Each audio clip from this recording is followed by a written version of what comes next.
See, you're not going to transcend hate by hating some more. You transcend hate by realizing that everything is love, including hate.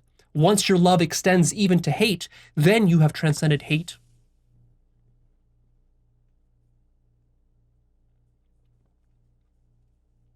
But Leo, you're making a mockery of God. Here you are talking about God, saying that God loves evildoers. No. You're making a mockery of God by saying that God hates any aspect of itself. How weak is your God if your God needs to hate anything? Hatred is a hallmark of low consciousness activity. So you would have God be some low consciousness being? You see, if you had your way, you would have God be a devil. Of course, in your image. You know, there's this quote that I like which says something along the lines of, if triangles had a God, their God would have three sides. Well, if humans had a God, their God would be a devil. That's what your God is. Your God is a devil.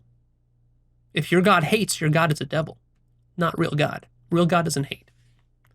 Real God is infinite love. Real God has infinite self-acceptance and self-love, because how could God hate itself?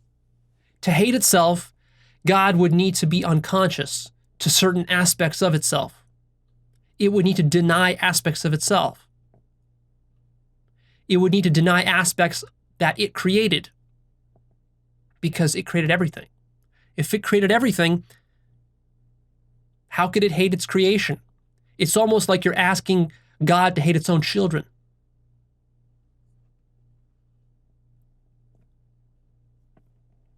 Infinite consciousness means that you're conscious that you're everything, which means that there's nothing other than you, nothing separate from you, nothing which you didn't create. Which means that if you hated some aspect of reality, you would literally be hating yourself, which just would be foolishness. The only way you can hate yourself or some aspect of reality is if you're not conscious of it. But God is infinite consciousness, so it can't hate itself. Self-hatred is only possible at less than infinite consciousness.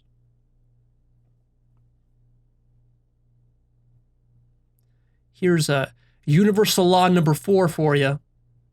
Your love is directly proportional to your level of consciousness. The more conscious you are, the more love you have. The more you accept yourself, the more you accept others, because you recognize that the distinction between yourself and other is imaginary. And so a central aspect of this work that we're doing is we're raising our consciousness, of course, but also we're increasing our self-love and our self-acceptance. And in so doing, we end up loving the whole world. And in this way is how we conquer evil. Evil is not something God created. Evil is something that occurs when your consciousness is less than infinite. So you might wonder, well, why did God create consciousness which is less than infinite? Precisely because infinite consciousness must include all finite aspects of consciousness as well. Infinite consciousness means unlimited consciousness. Unlimited consciousness means limited consciousness. It goes full circle. Love means hatred.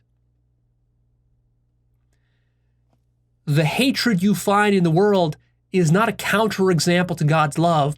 It is the very epitome of God's love. It's because God's love is infinite that people hate.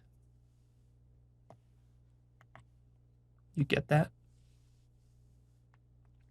But Leo, isn't that dangerous? This whole conversation, seems like you can just use love to justify any kind of evil you want. You can cheat on your wife, you can beat your wife, you can burn the rainforest, you can drop bombs on people, and it's all for love. Yeah. Love is utterly radical, and love is totally free. That's freedom. What you're running into here now is freedom, absolute freedom. It wouldn't be absolute love unless it was absolute freedom, unless it allowed for evil. See, God is so selfless that he allows you to be as selfish as you want.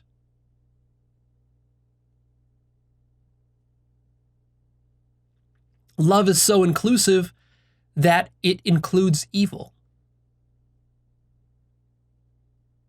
Love must allow for self-deception. Love must allow for ignorance. Love must allow for selfish justification. Love must allow for devilry.